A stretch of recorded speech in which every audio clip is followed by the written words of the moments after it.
only way I believe what white men do at this point, all that pink pussy hat shit is dead. I'm not coming to save you. Also, I will say, stay out of black men's beds. 20% of black men voted for Donald Trump. It is to be expected that some sly Coopers exist with us. And the 7% of black women who voted for Donald Trump is not even worth mentioning. Because again, we live in a system of YT supremacy. So we're going to have race traitors. We're going to have rocket raccoons and sly Koopas. We're going to have those people. Now, I'm seeing a bunch of people who look like me turn into YT supremacists. Now, I wish I could say it surprised me, but it doesn't. It didn't surprise me at all. I learned with Colin Kaepernick that most of you guys, with the slightest bit of an inconvenience, you'll abandon something. I have not watched the NFL. The NFL was my favorite thing in the world. Me and my father used to watch. We would go to this hotel up in D.C. In the basement, they have a sports bar. Me and my dad would sit in that sports bar for 2 to 3 hours and watch our teams play football, eat cheap French fries and chicken tenders, and laugh about the week we had. But once what happened to Colin Kaepernick, I have not watched the football. I have not been back to that sports bar with my father. But 3 weeks after I'm with Cap started, y'all was already watching the NFL. So I'm not surprised that a lot of you guys' support for Palestine was transactional. That doesn't surprise me. Being angry, you deserve it. You should be.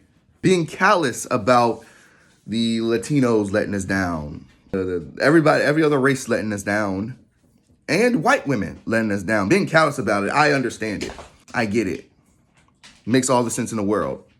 But turning into white supremacists because our feelings are hurt is so fucking wild.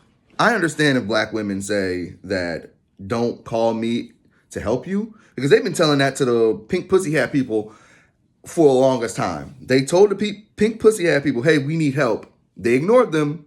And then Roe v. Wade got struck down. And then they were calling on black women to save them again. And black women was like, no, we told you. When we needed y'all help, y'all didn't care. But now that you want our help, you want us to come and save you again. I understand the callousness of my people. I understand that. But I will never understand acting like a YT supremacist or trying to get back. Because there was some Arabs and some Muslims gloating about destabilizing the United States of America. I seen it on TikTok. I was like, you know what? Congratulations. You did that. Just like Osama destabilized the United States on 9/11 in 2001. You did that. Congratulations. I got nothing for you. Just understand that we also see that people who look like you enslave people who look like me still. And you say nothing about that. So understand that the people who you called to help you, when you go and say, congratulations, we destabilized you the same way you destabilized our country. Some of the Palestinians and the Arabs we're talking about, some of the Muslims we're talking about. Yeah. But understand, y'all are no different. While the United States had everything to do with Libya, those people are being sold to your people, and you're doing nothing about it. You're not saying anything about it. So it is what it is. It's everybody gets their get back, I guess. Everybody is, an eye for an eye. And we're all going to be blind as fuck. We're all going to be blind as fuck. That being said, my support for Palestinian people is just like my support for Colin Kaepernick. I'm still going to support the oppressed because I believe if one of us is oppressed, none of us is free. I believe that. Whether the Palestinians who are talking trash and congratulating Donald Trump and celebrating Donald Trump winning, or Arab people or Muslims celebrating Donald Trump.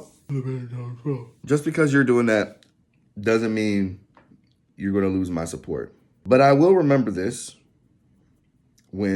if something else happens.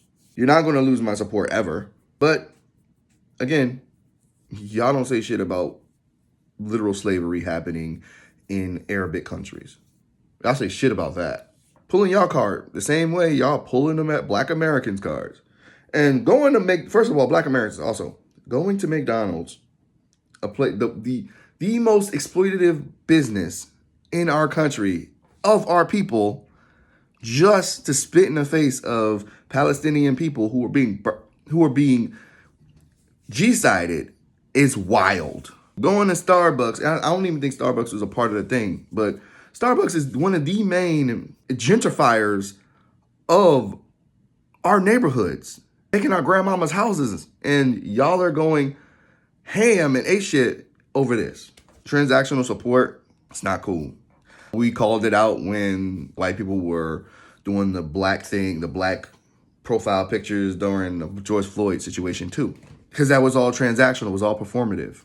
And it's very clear that some of you guys, a lot of you black liberals are just performative. And it's not surprising. I watched it happen over and over and over again my entire life. It is what it is. I'm not going to call ICE on the Latino people who are celebrating what's going on, because if you have ever paid attention, a good amount of the people who are Latin believe that they are white, especially the Cubans. The Cubans who are here, typically they believe they're white, because the white Cubans are the ones who left Cuba, because those were the slave masters and the children of the slave masters who Fidel Castro was on the ass. A lot of those Hispanic votes come from white Hispanics, or Hispanics who believe they're white. It didn't surprise me. And apparently, a whole bunch of Native Americans who voted for Donald Trump, to 60%, a lot of those people were punished for voting, for flipping. I can't remember what state they flipped, but a Native American population flipped a state in 2020, flipped the state blue. When that happened, they got punished by Republicans in their state. Them having a shitty life for the last 4 years and voting for Donald Trump. Not only that, again, the G side is going on, and their people experience the G side as still technically going on. Doesn't surprise me. I'm not mad at them either. Now, white women, we have to have a talk. Everything you get from white men at this point, you done did it yourself. I'm not going to say you deserve it. I don't believe you deserve it. Because again, I believe that if one of us ain't free, all of us ain't free. But you have put yourself at the mercy of your own men. And I will not believe anything you say. The pink pussy hats, none of that. Unless you slide in them. You want to slide them. You want to line them up, slide them, fade them. You got to do something. Matter of fact, I seen a video of a white woman talking about shaving her head. And you know what? I thought that was the 4B movement, that thing. And I thought that's a good idea.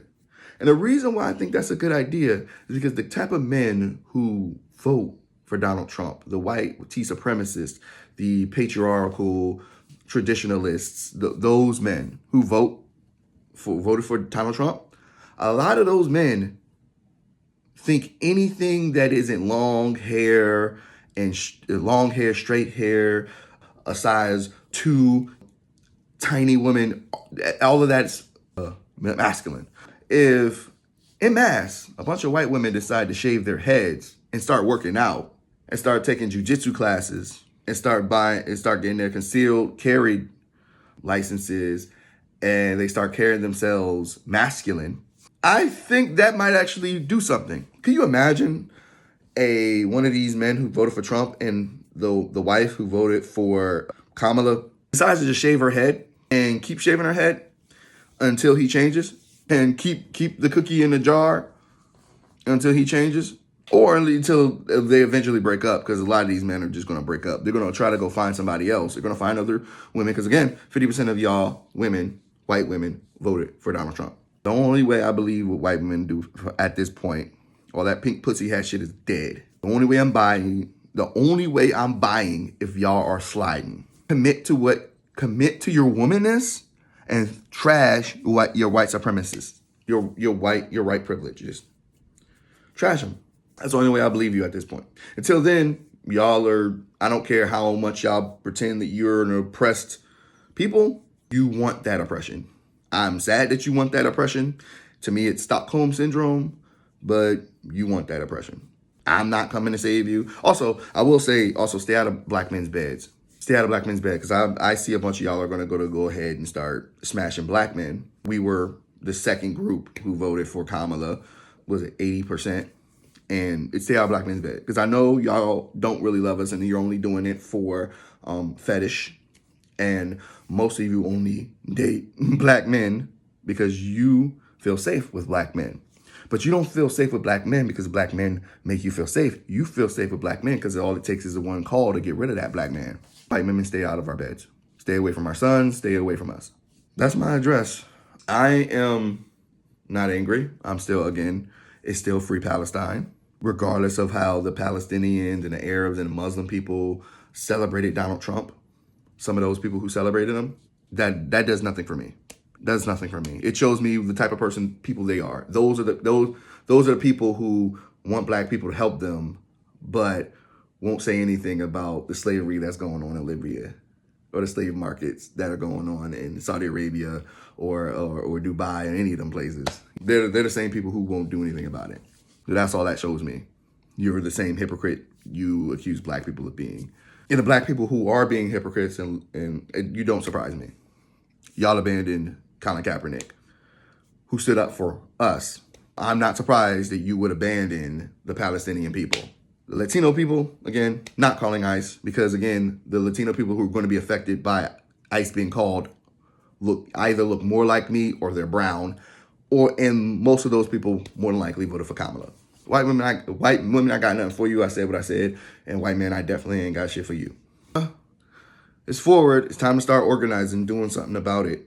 We can resist still. There's still ways of resisting. There's still ways to resist. Y'all have a good one.